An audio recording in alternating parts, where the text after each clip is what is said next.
إن الحمد لله نحمده ونستعينه ونستغفره ونعوذ بالله من شرور أنفسنا وسيئات أعمالنا. من يهده الله فلا مضل له ومن يضلل فلا هادي له، وأشهد أن لا إله إلا الله وحده لا شريك له، وأشهد أن محمدا عبده ورسوله. يا أيها الذين آمنوا اتقوا الله حق تقاته ولا تموتن إلا وأنتم مسلمون. يا أيها الناس اتقوا ربكم الذي خلقكم من نفس واحدة وخلق منها زوجها وبث منهما رجالا كثيرا ونساء، واتقوا الله الذي تساءلون به والأرحام إن الله كان عليكم رقيبا. يا أيها الذين آمنوا اتقوا الله وقولوا قولا سديدا يصلح لكم أعمالكم ويغفر لكم ذنوبكم، ومن يطع الله ورسوله فقد فاز فوزا عظيما. أما بعد، فإن أصدق الحديث كتاب الله تعالى، وخير الهدي هدي محمد صلى الله عليه وسلم، وشر الأمور محدثاتها، وكل محدثة بدعة، وكل بدعة ضلالة، وكل ضلالة في النار. أما بعد. السلام ورحمة الله. Donc, Inch'Allah Tabaraka wa Ta'ala, la semaine dernière, on avait fini le chapitre des récipients et des ustensiles, et j'ai décidé de faire une petite trêve sur le livre Al-Wajiz.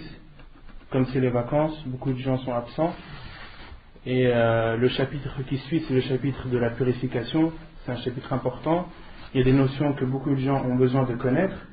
J'ai donc décidé pendant le reste de ces vacances de faire la biographie d'un savant, chaque vendredi de faire la biographie d'un savant jusqu'au retour des gens, Inch'Allah Ta'ala. Donc la biographie du savant que j'ai choisi aujourd'hui est Cheikh Ibn Baz, rahimahullah ta'ala. Donc aujourd'hui on va parler de Cheikh Ibn Baz. La dernière fois on avait parlé de Cheikh Al-Albani, rahimahullah, et aujourd'hui on va parler de Cheikh Ibn Baz, rahimahullah ta'ala. Il s'appelle Abdelaziz ibn Abdillah ibn Baz, rahimahullah ta'ala. C'est la plus grande personnalité scientifique, islamiquement parlant, de notre époque, comme l'a dit Cheikh Abdel Mohsin Abbad. C'était un muhaddith, c'est-à-dire qu'il avait la science du hadith. C'était également un faqih. Il maîtrisait également la compréhension des hadiths. Et c'était aussi un zahid. C'était une personne qui ne donnait pas beaucoup d'importance à cette vie d'ici-bas. Il est né à Riyad en l'an 1330 de l'Hégire, ce qui correspond à l'année 1910 selon le calendrier chrétien. Il a grandi dans une famille qui était connue par sa science et par sa bonté. Il a appris le Coran par cœur avant d'avoir l'âge de la puberté. À l'âge de 16 ans, rahimahullah ta'ala, il a eu une maladie des yeux, et cette maladie a duré 4 ans jusqu'à l'âge de ses 20 ans où il est devenu aveugle, rahimahullah ta'ala. Parmi ses shuyukh, ses professeurs, il en avait beaucoup, mais celui qu'il a le plus côtoyé, celui dont il a le plus appris, est Muhammad ibn Ibrahim ibn Abdul Latif al-Sheikh, qui s'appelle Muhammad ibn Ibrahim ibn Abdul Latif al-Sheikh. Et quand vous entendez al-Sheikh, c'est-à-dire que cette personne fait partie de la famille du Sheikh Muhammad ibn Abdul Wahhab, rahimahullah ta'ala. Quand vous entendez al-Sheikh, sachez que cette personne est un des descendants, qu'il soit direct ou indirect, de l'imam Muhammad ibn Abdul Wahhab. Cheikh Ibn Baz, rahimahullah, a appris de ce savant, Muhammad ibn Ibrahim, a étudié avec lui plus de 10 ans. Il a étudié l'ensemble des chapitres de la science.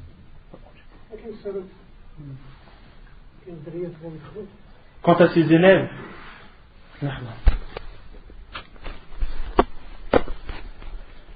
donc parmi les élèves de Cheikh Ibn Baz, rahimahullah ta'ala, il avait beaucoup d'élèves. La plupart des juges qu'il y a en Arabie, ainsi que des professeurs d'université, la plupart sont soit ses élèves, soit les élèves de ses élèves, ou soit les élèves des élèves de ses élèves.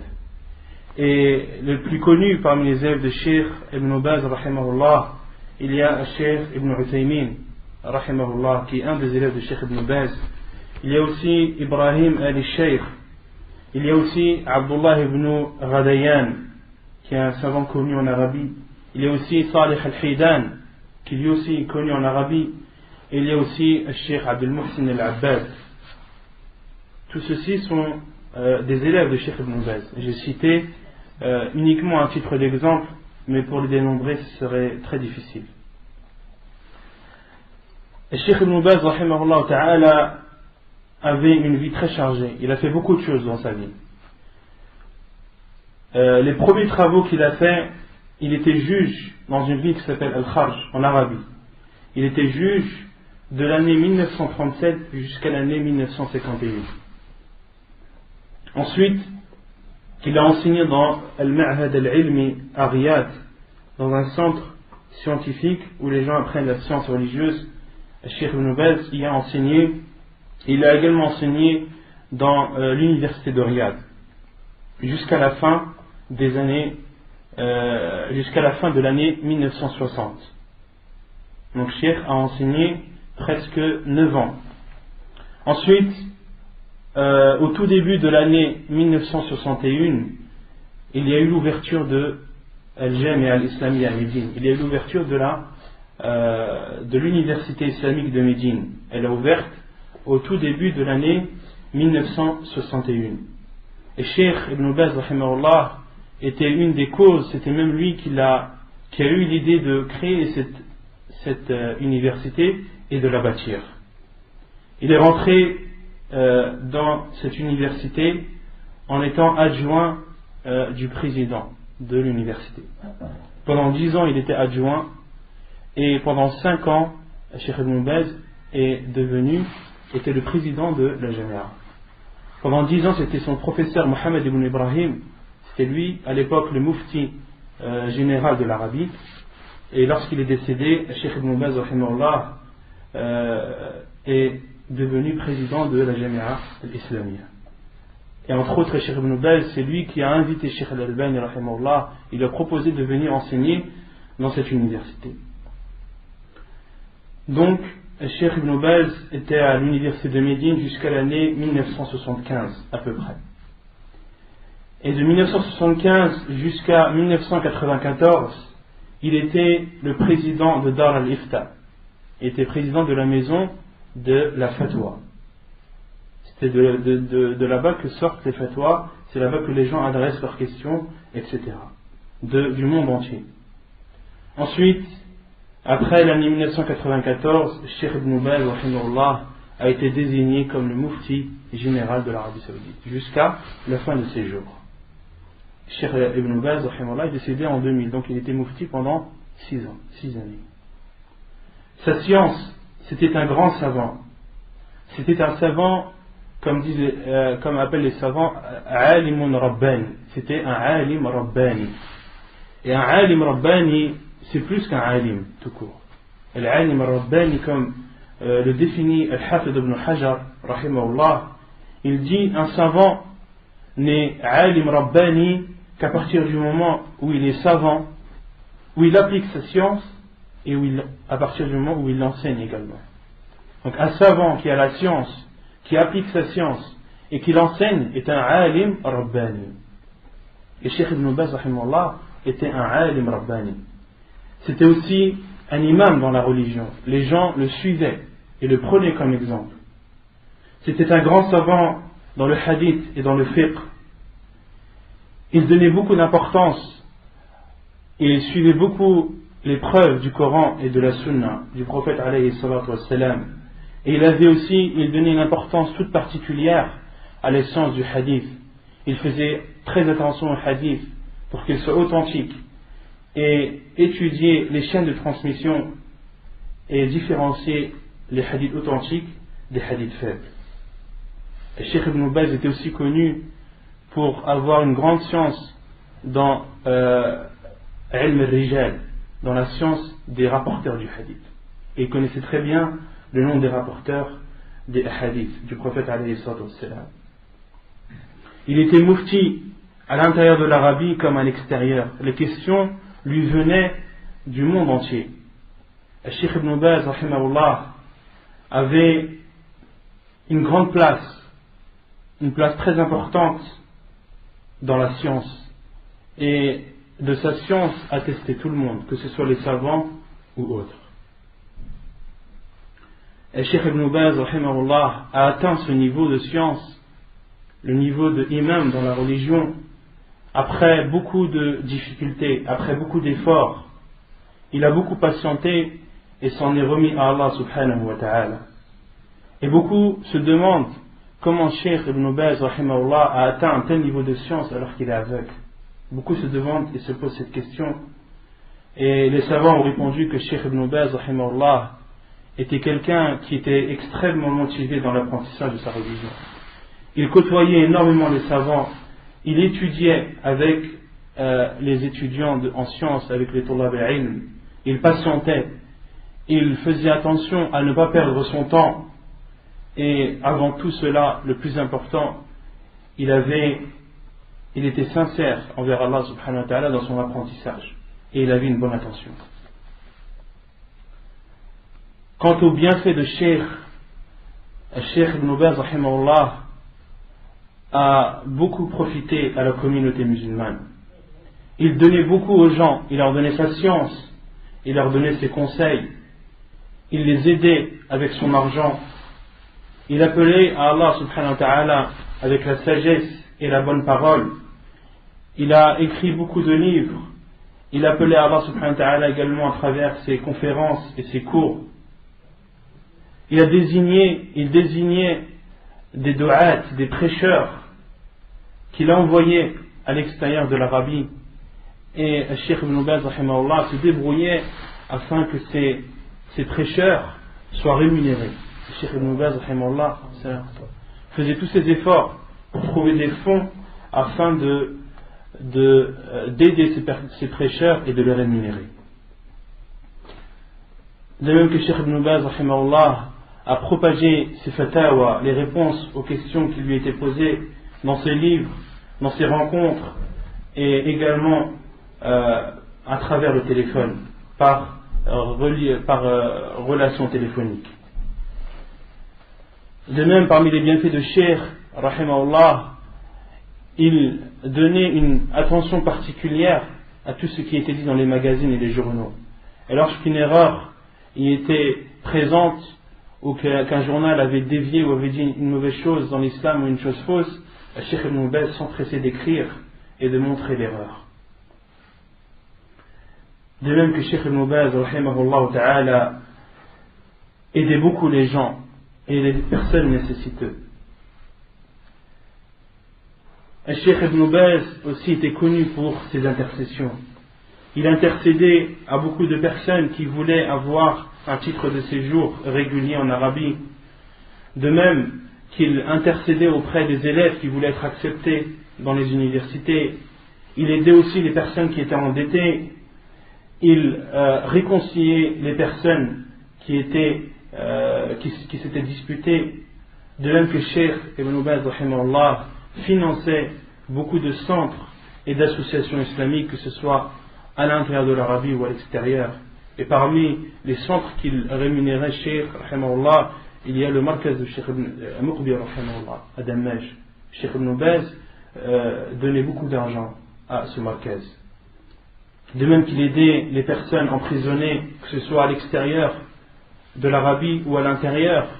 Et je sais que par exemple en France, il y a un imam une fois qui avait été condamné, et pendant le jugement, une valise diplomatique est arrivée au tribunal.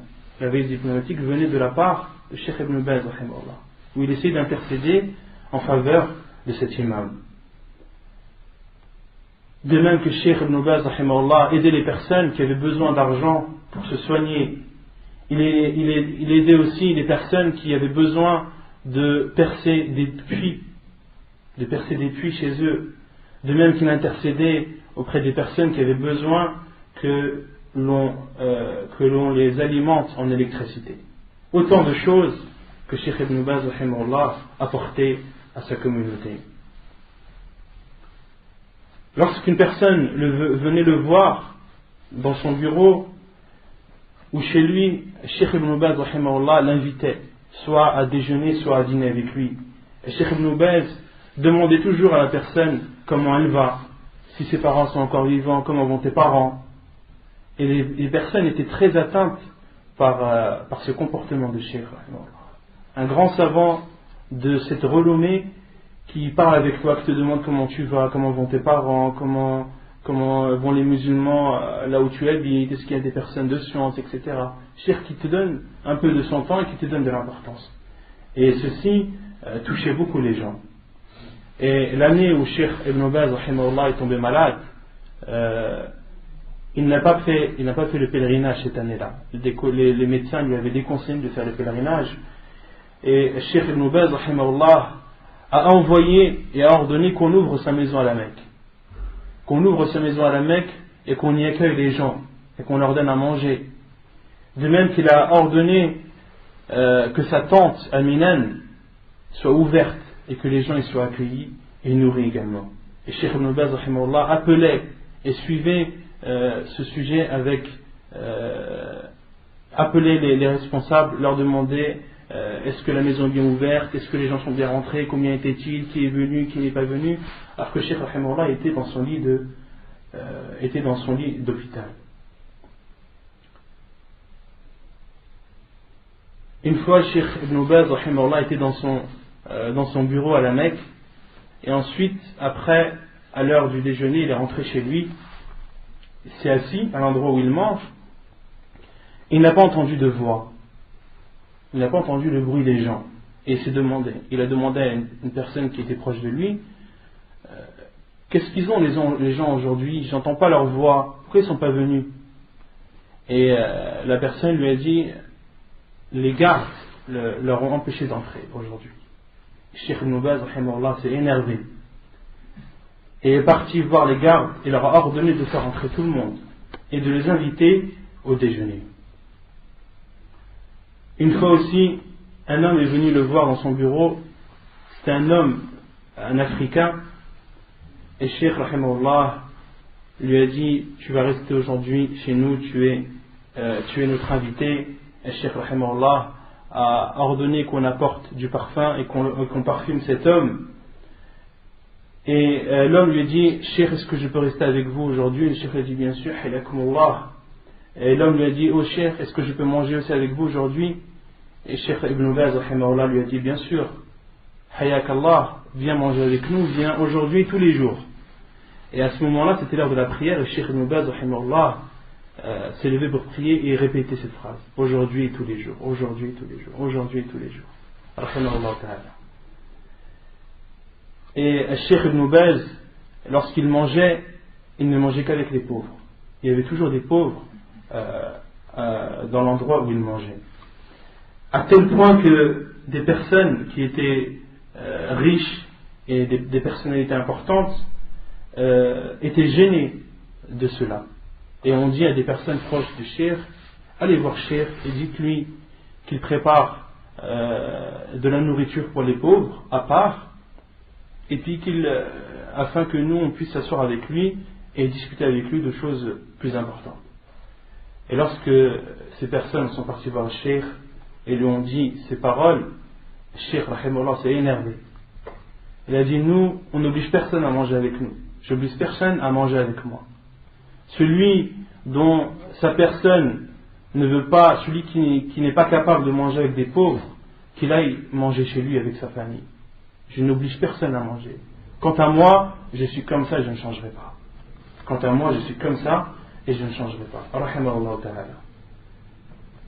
De même que Cheikh Ibn Baz, pour aider les gens, demandait une avance sur son salaire du mois prochain afin d'aider les personnes nécessiteuses. Une fois, il a donné plus de 400 000 riyals, ce qui représente 100 000 euros, à une femme handicapée qui avait du mal à se marier. Cheikh Ibn Baz lui a donné cette somme afin qu'elle s'achète une maison en espérant que quelqu'un veuille se marier avec elle en sachant qu'elle a une maison. De même qu'un homme des Philippines a écrit une lettre à Cheikh, cet homme s'est converti dans son pays et les gens de son pays l'oppressaient et ont détruit sa maison. Et cet homme a écrit à Cheikh Ibn Baz, il lui a dit que je n'ai trouvé personne à qui écrire dans ce monde, dans cette terre, qu'à toi, Cheikh Ibn Baz. Et l'homme a expliqué sa situation, le Cheikh Rahimahullah lui a répondu et a envoyé avec sa lettre 10 000 riyals. Le Cheikh Rahimahullah Ta'ala a emprunté de l'argent, et une fois tellement il a emprunté et que ses dettes commençaient à être de plus en plus importantes, le Cheikh Rahimahullah a pensé à vendre sa maison. Il a pensé à vendre sa maison pour rembourser ses dettes. Et lorsque certains responsables ont appris cela, ont appris cette situation de Cheikh, ils ont remboursé pour lui ses dettes. Le Cheikh Rahimahullah était quelqu'un qui avait une grande bonté. Une fois, dans une de ses assises, un homme lui a demandé sa iba'a. La iba'a, c'est ce que en Arabie ils mettent au-dessus du qamis. Un homme lui a demandé sa iba'a, le Cheikh l'a enlevé, lui a donné. Le Cheikh Rahimahullah lui a enlevé, lui a donné. Quant à son adoration, Cheikh Ibn Baz rahimahullah était appliqué sa science. Il faisait beaucoup de dhikr, il faisait beaucoup le rappel d'Allah subhanahu wa ta'ala. Il faisait le rappel même pendant qu'il mangeait et entre les bouchées. Entre les bouchées, Cheikh Ibn Baz rahimahullah faisait le dhikr. De même que Cheikh Ibn Baz rahimahullah était aussi connu pour faire beaucoup d'invocations. C'était une personne qui invoquait beaucoup Allah subhanahu wa ta'ala. Quant à ses pèlerinages, Cheikh Ibn Baz rahimahullah a fait le pèlerinage 47 fois. Cheikh Abdul Muhsin Abbad hafidahullah rapporte et dit qu'en 1977 il est parti un peu avant le Hajj visiter Cheikh Ibn Baz rahimahullah dans sa maison à la Mecque et a dormi chez lui. Et Cheikh Ibn Baz, parmi ses habitudes, le soir il marchait un quart d'heure à 30 minutes chez lui. Il marchait et Cheikh Abdul Muhsin Abbad disait que Cheikh Ibn Baz, lorsqu'il marchait, il récitait le Coran. Il ne se contentait pas de marcher uniquement, il ne perdait pas son temps, il marchait pour entretenir sa santé et profiter de ce moment aussi pour lire et réviser le Coran. De même que Cheikh Abdul Muhsin Abbad hafidahullah rapporte et dit raconte qu'une fois il est rentré dans la mosquée de Médine avec Cheikh Ibn Baz à l'heure de Dhuhr. Et Cheikh Ibn Baz a pris 4 rak'at avant le Dhuhr, tandis que Cheikh Abdul Muhsin Al-Abbad en a pris que 2. Lorsque Cheikh Ibn Baz a terminé de prier, il a demandé à Cheikh Abdul Muhsin combien as-tu prié de rak'at? Cheikh Abdul Muhsin a dit 2. Il a dit prie 4, c'est mieux. C'est préférable et c'est le mieux, et c'est ce qui a été le plus rapporté dans la sunna du prophète alayhi salatu wassalam. Pour montrer comment Cheikh Ibn Baz rahimahullah donnait de l'importance à la sunna et comment aussi il la mettait en pratique autant qu'il le pouvait. C'est une personne qui avait beaucoup peur d'Allah subhanahu wa ta'ala et qui priait la nuit. Et Cheikh Ibn Baz était une personne qui donnait beaucoup d'importance à la prière et préservait beaucoup la prière. Il raconte lui-même et dit, il y a une histoire qui m'est arrivée et que je n'ai pas oublié jusqu'à nos jours, jusqu'à aujourd'hui. C'est une histoire que je n'ai pas oubliée et que je n'oublierai jamais. C'est une histoire qui m'est arrivée quand j'étais encore tout jeune. Je faisais partie des personnes qui priaient toujours dans le premier saf, dans le premier rang. Et un jour, alors que je lisais dans des livres, donc c'était avant que Cheikh rahimahullah était aveugle, alors qu'un jour je lisais dans des livres, dans des sujets importants, ceci m'a occupé et j'ai prié en retard à la mosquée. Je n'ai pas prié dans le premier saf, dans le premier rang, et j'ai raté une partie de la prière. Et l'imam de cette mosquée était un des shuyukh de Cheikh Ibn Baz rahimahullah à l'époque, et c'était celui qui priait était le juge de Riyad. Et lorsque le juge a vu Cheikh Ibn Baz prié qui est venu en retard, qui n'a pas prié dans le premier rang, cela l'a beaucoup touché. Et ensuite il a commencé à dire Alhamdulillah wa salatu wa salam ala rasulillah. L'imam a commencé à prendre la parole et a dit: je suis beaucoup déçu de certaines personnes qui ont été préoccupées, et cela en est arrivé au point qu'ils sont arrivés en retard à la prière et qu'ils n'ont pas eu toute la prière. Et Cheikh Ibn Baz rahimahullah a dit: et je savais que l'imam parlait de moi, et depuis ce jour je ne suis jamais arrivé en retard et j'ai toujours prié au premier saf. C'était une position de la part de l'imam qui a beaucoup touché Cheikh Ibn Baz, en bien sûr. Et Cheikh Ibn Baz rahimahullah donnait beaucoup d'importance à l'application de la sunna du prophète alayhi salam. Même lorsqu'il était malade, dans la maladie qui avait précédé sa mort, lorsque les personnes voulaient lui mettre ses chaussures ou ses chaussettes, lorsque le cheikh voyait qu'il commençait par le pied gauche, il enlevait son pied. Il leur montrait le pied droit, puis il commence à le chausser du pied droit, alors que le cheikh était dans son lit de mort quasiment. De même que le cheikh Ibn Baz rahimahullah utilisait le siwak avant chaque prière. Il ne délaissait jamais la prière de la nuit, même en voyage. Une fois, il n'a pas prié le fajr, la prière du fajr à la mosquée. Et certains de ses élèves sont partis à sa maison, ont frappé, et Cheikh leur a ouvert la porte, et immédiatement leur a demandé l'heure de la prière. Ses élèves lui ont dit que la prière est terminée, les gens ont prié. Et Cheikh rahimahullah ce jour-là était très fatigué, n'avait pas beaucoup dormi, avait prié la nuit, puis s'est allongé et le sommeil l'a envahi. Et personne ne l'a réveillé et personne n'a mis son réveil.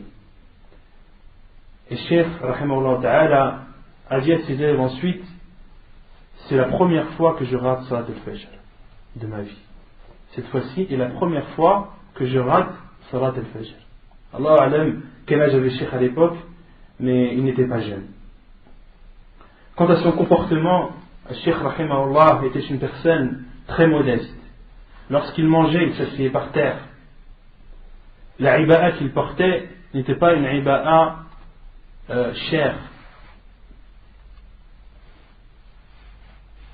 Une fois, le jour de Arafah de l'année 1998, pendant le Hajj, Cheikh rahimahullah était assis dans sa tente avec des centaines de personnes autour de lui, et une personne est venue lui apporter un fruit, parce que Cheikh rahimahullah pendant la période du Hajj mangeait beaucoup de fruits.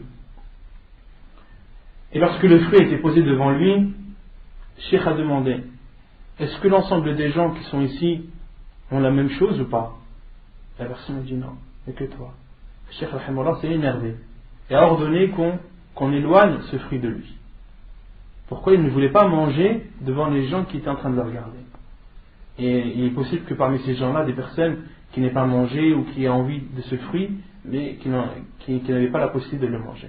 Donc Cheikh rahimahullah a préféré ne pas manger ce fruit devant les gens. Pour montrer aussi sa modestie, alors que Cheikh donnait un cours dans la mosquée de la Mecque, du Haram al-Makki, il a été questionné. On lui a demandé, parmi les questions qui lui avaient été posées: un garçon et une fille sont-ils égaux, ou le jugement est-il le même pour les deux quant au fait de raser la tête du nouveau-né et de peser les cheveux et de donner en aumône la quantité en argent de métaux? Donc la question qui a été posée à Cheikh: un nouveau-né, que ce soit un garçon ou une fille, est-ce que de raser la tête, ça vaut à la fois pour le garçon et la fille, ou uniquement pour le garçon? Et Cheikh rahimahullah a répondu: je n'ai pas de science. Inch'Allah, je demanderai à certains étudiants en sciences religieuses, et ensuite je vous informerai. Et le Cheikh rahimahullah a dit ça ou dans le Haram al-Makki, dans la mosquée de la Mecque, qui était bondée de gens. Une fois, Al-Malik Faisal, le roi Faisal, donc celui qui a précédé le roi actuel, est venu à Médine. Le Cheikh rahimahullah voulait le visiter, et ensuite il a été informé que sa voiture est tombée en panne. La voiture de Cheikh est en panne et qu'il n'y avait pas de moyen de locomotion pour aller rendre visite au roi. Le Cheikh rahimahullah leur a dit: prenez une voiture de location. Prenez une voiture de location, on va aller visiter le roi. Ils ont alors pris une voiture de location, et lorsque Cheikh est revenu de sa visite et que le roi a été informé que Cheikh est venu avec une voiture de location, le roi a été très gêné et a envoyé une voiture à Cheikh de suite sur le champ. Il a envoyé une voiture toute neuve à Cheikh rahimahullah ta'ala. Lorsque Cheikh a été informé de ça, que le roi lui a envoyé une voiture toute neuve en cadeau, Cheikh rahimahullah a refusé. Il a dit: non, rendez-lui, on n'a pas besoin, ma voiture me suffit. Et les personnes qui étaient autour de Cheikh l'ont conseillé. Ils ont dit: Cheikh, cette voiture c'est un cadeau du roi, le roi c'est Wali al-Amr, c'est le gouverneur, si tu refuses il risque de mal le prendre, et en plus cette voiture, Cheikh, tu en as besoin, tout ce que tu fais, tout le bien que tu apportes à la communauté, tu as besoin de cette voiture. Et Cheikh rahimahullah, qu'est-ce qu'il a dit? Il a dit: laissez-moi le temps de faire ça, l'istikhara. Laissez-moi le temps de faire la prière de la consultation. Et Cheikh rahimahullah a fait la prière de la consultation, et ensuite il a dit: ok, donc j'accepte la voiture, et il a de suite écrit au roi pour le remercier de son geste. Et une fois aussi, rahimahullah ta'ala, il a été questionné sur Ayat al-Dayn, le verset du prêt. C'est le verset qui fait toute une page, le plus long verset du Coran, l'avant-dernière page de Surat al-Baqarah. Et Cheikh a été questionné sur ce verset lorsqu'une personne prie et divise ce verset en deux. Dans la première raka'a, il lit la première moitié de ce verset, et dans la deuxième, il lit la seconde moitié. Et Cheikh dit: c'est la première fois qu'on me pose cette question. C'est la première fois qu'on me pose cette question.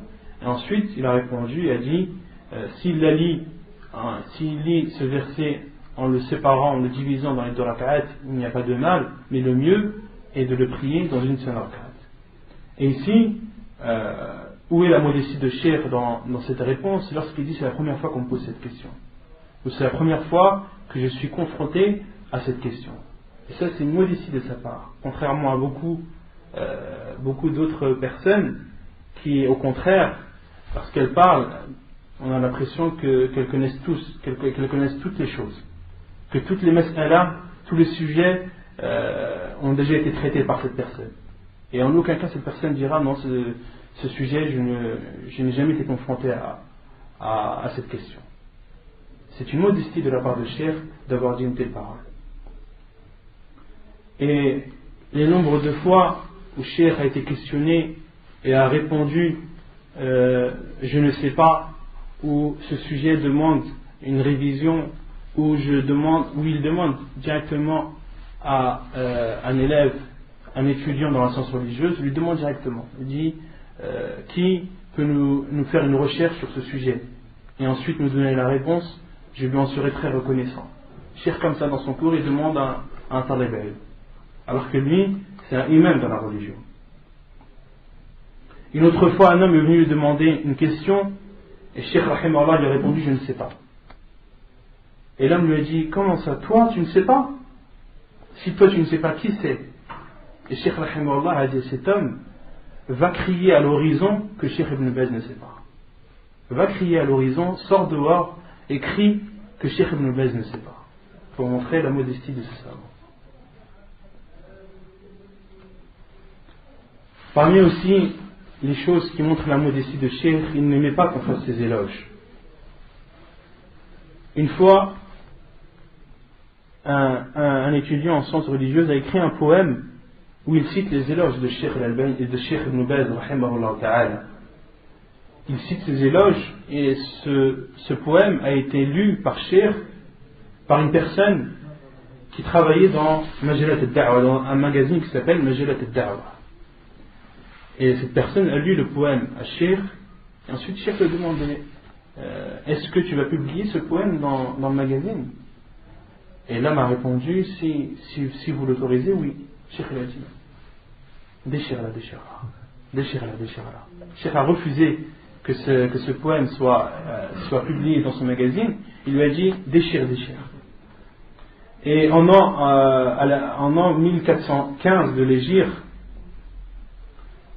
donc en 1995, le journal Al-Madina, qui est connu et qui est diffusé dans tous les pays arabes, voulait faire un article sur Cheikh, sur sa vie, etc. Et l'article était prêt, toutes les révisions avaient été faites, et lorsque Cheikh était prêt à être publié, et lorsque Cheikh Rahimahullah a appris ça, il a immédiatement interdit la publication de cet article et a insisté auprès de ce journal Al-Madina, et ce journal a cédé aux demandes de Cheikh Rahimahullah et n'a pas publié cet article. Ce qui montre aussi la modestie de Cheikh Ibn Baz Rahimahullah Ta'ala, c'est qu'il acceptait le conseil des personnes qui étaient en dessous de lui. Je me souviens à peu près 7 ans de ça, lorsqu'on était au Hajj avec un frère, on est parti visiter Cheikh Jamil Zino, Mohamed Jamil Zino, qui est connu. Il y a beaucoup de livres de lui qui ont été traduits en français. On est parti chez lui et Cheikh nous a invités à dormir chez lui. Et parmi les discussions qu'il y avait eu entre lui et nous, il nous a dit que Cheikh Ibn Baz, rahimahullah, concernant la teinture, de teindre les cheveux blancs, les cheveux de vieillesse, Cheikh Ibn Baz, rahimahullah, pour lui, c'était pas une obligation, c'était seulement préférable. Et à l'époque, Cheikh ne se teignait pas la barbe, ni les cheveux.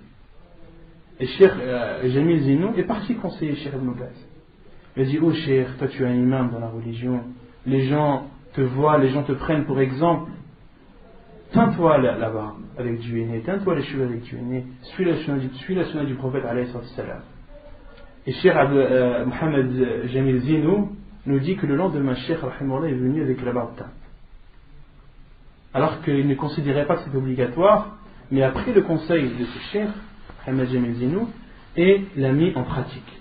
Pourquoi? Car qu'il a vu, Cheikh Ibn Baz a vu que les gens le prenaient pour exemple. Et tous les moyens qui étaient bons pour propager la sunna du prophète alayhi salam devaient être faits. Et le lendemain, Cheikh a teint sa barbe. Rahimahullah ta'ala. De même que Cheikh conseillait beaucoup les gens. Un homme rapporte qu'il a prié à côté de Cheikh dans la mosquée. Cheikh Rahimahullah avait pris Tahiyat al-Masjid. Cet homme avait déjà prié avant lui et s'est assis et a commencé à lire le Coran et élevé un peu sa voix. Lorsque Cheikh Rahimahullah a fini sa prière, il a dit à cet homme, à ce jeune homme, Masha'Allah, tu as une belle lecture. Ensuite, la question qui vient de suite après, est-ce que tu connais le Coran par cœur? Cheikh lui demande, est-ce que tu connais le Coran par cœur? Le jeune homme lui a dit, non, je ne connais pas le Coran par cœur. Cheikh lui a dit, c'est pas normal. Une personne comme toi, jeune, elle doit connaître le Coran par cœur. Et ce jeune homme, depuis ce jour-là, s'est efforcé à apprendre le Coran jusqu'à l'avoir terminé. Donc Cheikh Rahimahullah conseillait souvent les gens et leur ordonnait le bien et leur interdisait le mal. Une fois aussi, dans une de ses assises, il a demandé à une personne, est-ce que tu lis le Coran souvent? Est-ce que tu as une partie du Coran que tu lis tous les jours? L'homme lui a dit non, de temps en temps je lis, de temps en temps je ne lis pas. Cheikh lui a dit non, il faut que tu prennes une partie du Coran que tu lis tous les jours. Ne sais-tu pas que si tu lis 2 hizb par jour, tu finis le Coran en un mois? Ne sais-tu pas que si tu lis 4 hizb par jour, tu finis la lecture du Coran tu finis la lecture du Coran 2 fois par mois? Cheikh Rahimahullah conseillait beaucoup les gens. Et il lui a dit, ne reste pas comme ça, à lire de temps en temps le Coran. Non, prends-toi une partie du Coran que tu lis tous les jours. Et ne faiblis pas, fais des efforts pour toujours lire cette partie. Et 2 hizb, c'est quoi? C'est 20 pages. 20 pages du Coran. Tu lis 20 pages du Coran par jour, en un mois tu l'as lu entièrement. De même que Cheikh Rahimahullah, parmi ses comportements louables, il donnait beaucoup d'importance au temps. À chaque fois qu'on parle des savants, on parle toujours de leur importance qu'ils donnent au temps. Cheikh Rahimahullah était très strict dans les rendez-vous, comme Cheikh Al-Albani, comme on l'avait vu. Cheikh Rahimahullah connaissait l'heure, alors qu'il n'avait pas de montre. Et plusieurs fois, des personnes disent que Cheikh Ibn Baz, Rahimahullah, une fois, savait lorsque le muezzin était en retard. Il dit, ce n'est pas l'heure de la prière. Pourquoi le muezzin n'a pas encore fait l'adhan? L'heure n'est pas encore rentrée. Et de suite après, il y avait l'adhan qui était élevé. Donc Cheikh connaissait l'heure et sans avoir de montre. De même, parmi les choses qui montrent que Cheikh Rahimahullah donnait beaucoup d'importance au temps, on lui lisait des livres et on lui lisait des fatwas, etc. Même lorsque Cheikh descendait de sa voiture. Lorsqu'il allait travailler, il descendait de sa voiture. Entre la voiture et son bureau, les gens lui posaient des questions. Ou bien on lui lisait un livre. Cheikh, on lui lisait toujours, tout le temps. Tout le temps, on lisait sur Cheikh. Soit on lisait un livre, soit on lui posait des questions, soit c'était une demande qui lui était faite, etc. Et une fois, les responsables de l'endroit où il travaillait lui ont proposé de lui faire une porte à l'endroit où sa voiture a stationné. Donc il sort de sa voiture et il rentre directement dans son bureau. Et Cheikh a refusé. Il a dit non. Parce que moi, dans ce temps où je sors, dans ce laps de temps où je sors de ma voiture et que je vais dans mon bureau, je réponds à des questions. J'apporte du bien aux gens. Et si vous m'ouvrez cette porte, ce bien-là, je ne pourrai plus le faire. De même, parmi les choses qui montrent que Cheikh Rahimahullah donnait beaucoup d'importance au temps, il a travaillé plus de 60 ans et il n'a jamais pris de vacances. 60 années sans jamais n'avoir pris un seul jour de vacances. Cheikh n'a jamais pris de vacances. Parmi les choses dont Cheikh est connu, c'est qu'il n'a jamais pris de vacances et il n'a jamais voyagé en dehors de l'Arabie. Il n'est jamais sorti de l'Arabie, Cheikh Ibn Baz. Et une fois, un responsable lui a proposé, lui a dit, Cheikh, que dirais-tu si on sortirait à la campagne pour aller changer d'air, pour aller respirer de l'air pur? Cheikh lui a répondu en rigolant, Cheikh lui a dit, moi je sors pas. Et ce n'est pas dans mes habitudes de sortir. Et le responsable lui a dit, mais Cheikh, mais la personne a besoin de sortir, a besoin de changer d'air, a besoin de respirer de l'air frais, tout ça. Et Cheikh en rigolant lui a dit, celui qui a besoin de changer d'air et de respirer de l'air frais, qu'il monte à la terrasse et ça lui suffira. Et une fois il est sorti en voyage à l'extérieur de Médine pour aller donner une conférence, et Cheikh avait toujours des personnes qui écrivaient ce qu'il disait, des personnes qui lisaient sur lui des questions, et Cheikh répondait et ces personnes écrivaient les réponses de Cheikh. Et une fois, lorsqu'il est sorti en voyage à l'extérieur de Médine, Cheikh, lorsqu'il rentrait dans sa voiture, il disait de Arroko, la dua du voyageur, et ensuite il disait Tawakkalu ala Allah. Il disait à ses écrivains Tawakkalu ala Allah. Commencez à lire. Ayez confiance en Allah et commencez à lire. Ne perdez pas de temps. Et ce jour-là, les deux écrivains de Cheikh ont dit au Cheikh, on est toujours sur toi. Et là, on a l'occasion de voyager. Laisse-nous profiter un peu de notre voyage, de regarder les montagnes, de regarder la plaine, de regarder la nature, de réfléchir sur la création d'Allah. Et Cheikh a rigolé, rahimahullah. Il a dit ok. Donc, l'un d'entre vous me lit, pendant que l'un lit, l'autre regarde et réfléchit sur les créations d'Allah. Et lorsqu'il a fini de lire et que moi je dicte, celui qui regardait, qui réfléchissait, écrit, et celui qui disait regarde et réfléchit sur la création d'Allah. Comme ça, pour gagner du temps et pour pas le perdre. Et Cheikh Rahimahullah avait la baraka, son temps était béni.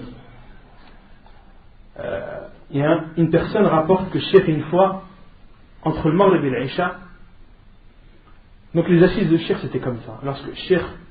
Lorsqu'on assistait à ces assises, Cheikh était assis, avec une personne à sa droite, une personne à sa gauche, une personne qui lit les demandes des gens, les demandes d'intercession, les questions sur le divorce, les lettres qui lui sont envoyées, plein de choses. Tout le temps, Cheikh avait tout le temps des choses à dire sur lui. Et Cheikh, lorsqu'il répondait aux demandes, etc., l'autre personne écrivait la parole de Cheikh. Donc, l'assise de Cheikh est assis, à sa droite et à sa gauche, des personnes qui écrivent ce qu'il dit et lisent. Et un téléphone aussi à côté de Cheikh. Le téléphone qui n'arrête pas de sonner, des personnes qui viennent le saluer, et ce jour-là, il y avait 60 personnes qui lui avaient posé des questions. 60 questions qui ont été posées à Cheikh, avec les deux personnes à ses côtés qui lisent et écrivent ce qu'il dit, les personnes qui viennent le saluer, et le Cheikh a fini tout entre le Maghrib et l'Aïcha. Pour montrer à quel point son temps était béni. De même que le Cheikh rahimahullah était connu pour avoir une excellente mémoire. Donc comme je vous ai dit, il a appris le Coran avant l'âge de la puberté. Ce qui montre aussi sa grande mémoire, c'est que Cheikh utilise les versets et les hadiths du prophète avec une extrême aisance, une très grande facilité. Lorsque Cheikh donne un cours et qu'il se justifie par un hadith ou par un verset, il n'hésite pas. La preuve est la parole d'Allah subhanahu wa ta'ala et il la cite. La preuve est le hadith du prophète et il le cite. Il n'y a pas d'hésitation. De même que Cheikh rahimahullah connaissait par cœur As-Sahihayn, Sahih al-Bukhari et Sahih Muslim. De même qu'il connaissait par cœur Bulugh al-Maram. Et Cheikh Ibn Baz rahimahullah, même lorsqu'il était âgé, sa mémoire n'était pas atteinte. Sa mémoire était intacte. Sa raison aussi était intacte.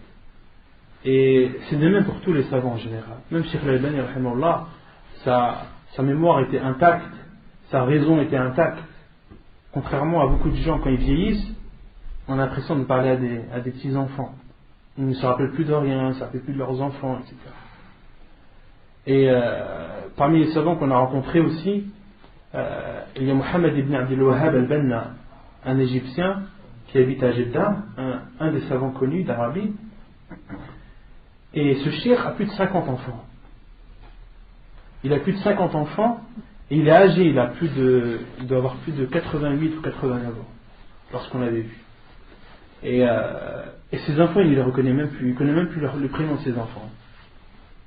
Mais lorsque tu lui poses une question sur la religion, lorsque tu lui demandes un renseignement, lorsque tu lui demandes, le cheikh te parle en disant les versets, en disant les ahadiths, sans aucune difficulté. Subhanallah. Et c'est là où on voit le hadith du prophète lorsqu'il dit préserve Allah et Allah te préservera. Préserve Allah, c'est-à-dire préserve les limites d'Allah, préserve les ordres d'Allah en les appliquant et préserve ses interdits en les délaissant. De même que Cheikh Ibn Baz rahimahullah reconnaissait les personnes même après une longue période de séparation. Il ne les reconnaissait qu'à la voix. Il ne les reconnaissait qu'à la voix.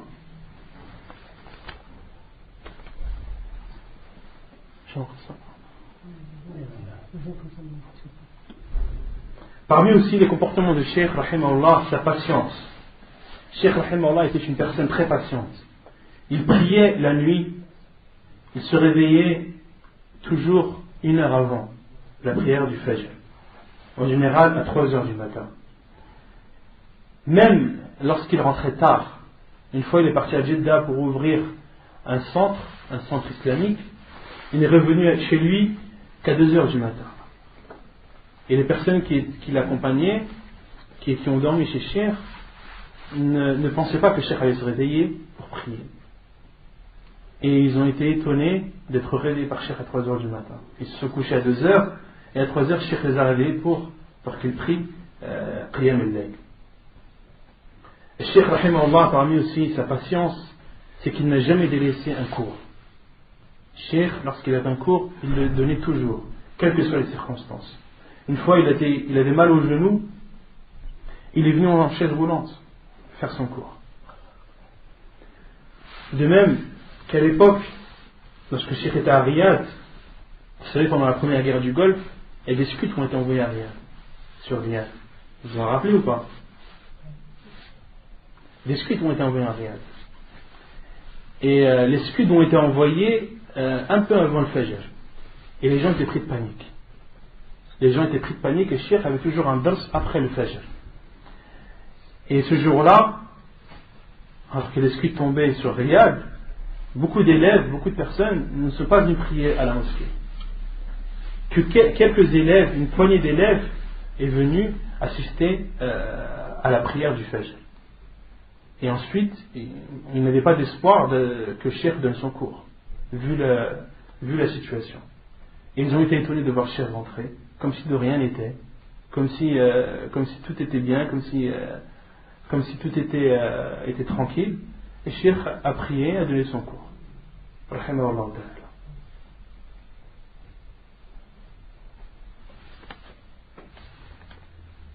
Parmi aussi les comportements de cheikh, il pleurait beaucoup, rahimahullah ta'ala. Combien de cours qu'il a donnés ont été interrompus et ont été suspendus à cause de ses pleurs. Il pleurait quand il entendait une récitation du Coran. Il pleurait également lorsqu'il entendait des éloges faits du Coran et de la sunna du prophète alayhi salam. Il pleurait aussi lorsque l'on citait son cheikh Mohammed ibn Ibrahim. Cheikh une fois a parlé de son cheikh et a fondu en larmes. C'était un cheikh qu'il estimait beaucoup. De même que cheikh pleurait aussi lorsque on lisait sur lui les biographies des savants du livre Siyar A'lam Nubala. Siyar A'lam Nubala est un livre de Al-Zahabi rahimahullah. C'est un livre qui fait plus de 32 ou 33 volumes où toutes les biographies des savants y sont contenues. Depuis le prophète jusqu'à l'époque de Zahabi à peu près. Et c'est un livre que les savants conseillent de lire. Pourquoi? Car on lit la biographie des savants, leur comportement, et les prendre comme exemple. Pour les prendre comme exemple. Parce que quand on cite la biographie d'un savant, on ne cite pas comme ça inutilement. On ne cite pas la biographie d'un savant pour le plaisir, ou pour passer ou pour tuer le temps, non. On cite la biographie des savants, comme l'a dit un poète, il a dit فَتَشَبَّهُوا إِن لَمْ تَكُونُوا مِثْلَهُمْ إِنَّ التَّشَبُّهَ بِالْكِرَامِ فَلَاحٌ. Et ressemblez-leur si vous n'êtes pas comme eux, car de ressembler aux personnes vertueuses est une félicité. Ressemblez-leur si vous n'êtes pas comme eux, car de ressembler aux personnes vertueuses est une félicité. De même que Cheikh pleurait lorsque on lisait sur lui la biographie du prophète alayhi salam, ou lorsqu'on lisait sur lui Tafsir ibn Kathir. De même qu'une fois il a pleuré lorsqu'il a cité la parole d'Abu Bakr radiallahu anhu lors de la mort du prophète alayhi salam. Abu Bakr a dit: celui qui a adoré Muhammad est mort. Et à ce moment-là, Cheikh Ibn Baz rahimahullah a énormément pleuré. Les gens l'aimaient beaucoup.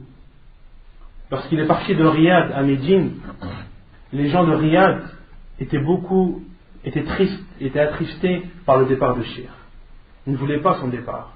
Et ont organisé une rencontre avec lui où ils ont fait ses éloges. Et Cheikh leur a fait ses adieux et n'a pu retenir ses larmes. Les gens aimaient beaucoup Cheikh et les savants encore plus. Cheikh Al-Albani rahimahullah, lorsqu'on lui a annoncé la mort de Cheikh Ibn Baz, a beaucoup pleuré. Et ce qui montre aussi, et c'est le plus étrange, et subhanallah, les gens tellement aimaient Cheikh et avaient de l'amour pour lui. Un homme de Belgique, un Marocain de Belgique, est venu voir Cheikh. Il lui a dit: oh Cheikh, j'ai vu avec un médecin et il m'a dit que c'était possible que je te donne un de mes œils. Un œil, que je te donne un œil. Et Cheikh rahimahullah il lui a remercié de son geste, etc. Il lui a dit que, alhamdulillah, qu'il n'acceptait pas, et au contraire qu'il acceptait ce qu'Allah subhanahu wa ta'ala lui avait écrit. De même qu'une personne, un Soudanais est venu le voir aussi, il lui a dit: Cheikh, je veux te donner un œil. Je veux te donner un œil, un de mes œils, accepte-le. Cheikh a refusé, il lui a remercié de son geste, et il lui a refusé et a dit: alhamdulillah, nahnu raduna bima kataba Allah lana. On accepte et on est entièrement satisfait de ce qu'Allah subhanahu wa ta'ala a écrit pour nous. Et Cheikh rahimahullah était d'une grande gentillesse, était doté d'une grande gentillesse. Une fois un homme est venu lui parler et l'a insulté Cheikh Ibn Baz violemment. Et cet homme est décédé par la suite. Et lorsqu'il était décédé, Cheikh Rahimallah, lui, était au Hajj, était à la Mecque. Cet homme est décédé à Riyad.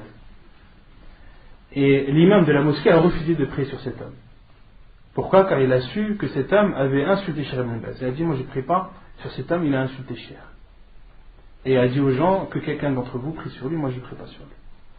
Lorsque Cheikh est revenu de la Mecque, du Hajj, et qu'il a été informé, il s'est énervé. Il s'est énervé et a ordonné qu'on lui montre la tombe de cet homme. Il est parti à prier sur cet homme et a fait des invocations longuement, a beaucoup invoqué pour cet homme, alors qu'il avait insulté. De même que Cheikh conseillait beaucoup les gens de bien se comporter avec ses femmes et avec sa famille. Une fois, il a voyagé en avion, il a voyagé en compagnie de sa famille, et sa famille arrive en retard, arrivé plus d'1 heure en retard. Et l'avion a même été retardé à cause de ça. Et Cheikh Rahimahullah, comme je vous dis, on lit toujours sur lui. Pendant qu'il attendait, on lisait sur lui. On lisait soit un livre, soit on lui posait des questions, etc. Et toutes les 10 minutes, Cheikh disait, ils sont arrivés ou pas? Et si on lui disait non, Cheikh disait, continue la lecture.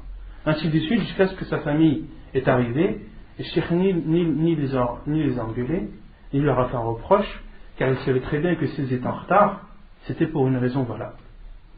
Et une fois, dans une de ces assises, le téléphone sonne, et c'était la femme d'un des coups de Cheikh, d'une des personnes qui écrit pour Cheikh. Et Cheikh lui a donné le téléphone, il a dit, c'est ta femme. Et cet écrivain sait très bien que Cheikh n'a pas beaucoup de temps, que le temps est compté dans les assises de Cheikh. Donc il ne voulait pas tarder au téléphone. Sa femme lui demande, est-ce que tu vas déjeuner aujourd'hui? Il dit non, il raccroche. Le Cheikh lui dit, ça y est, t'as fini la conversation téléphonique? Il a dit, l'homme a dit, oui, ça y est, j'ai fini. Il dit, subhanallah, c'est quoi cette froideur? C'est quoi ce mépris envers ta femme? C'est comme ça que tu parles à ta femme? Et l'homme lui a dit, mais Cheikh, elle m'a demandé ce que je déjeune aujourd'hui. J'ai dit non, c'est tout, le but de l'appel il est fini, donc j'ai raccroché. Cheikh lui a dit, la hawla la quwwata illa billah. Khayrukum khayrukum li ahli. Le meilleur d'entre vous est le meilleur envers sa femme, envers sa famille. Et pour terminer, Cheikh Rahimahullah est décédé le 13 mai 1999, avant la date du Fajr, donc c'était un jeudi. Et on a prié sur lui, les gens ont prié sur lui dans le Haram al-Makki, à la mosquée de la Mecque, après la prière de Jumu'ah. Et le nombre de personnes qui ont prié sur lui est innombrable. Et leur nombre, seul Allah subhanahu wa ta'ala le connaît. Il a été enterré dans le cimetière de la Mecque. Et Cheikh Ibn Uthaymin, rahimahullah, était la personne qui conduisait plutôt qui précédait le convoi funèbre. Parmi les personnes qui ont assisté au lavage de Cheikh, rahimahullah, il y a Abdelaziz al-Cheikh, le mufti actuel. Il y a également Salih al-Cheikh, le ministre des Affaires étrangères actuel, de même que Abdel Mohsen al-Abbad et son fils ont assisté au lavage de Cheikh Ibn Baz رحمه الله تعالى. ونكتفي بهذا القدر وصلى الله وسلم وبارك على نبينا محمد وعلى آله وصحبه أجمعين وآخر دعوانا الحمد لله رب العالمين.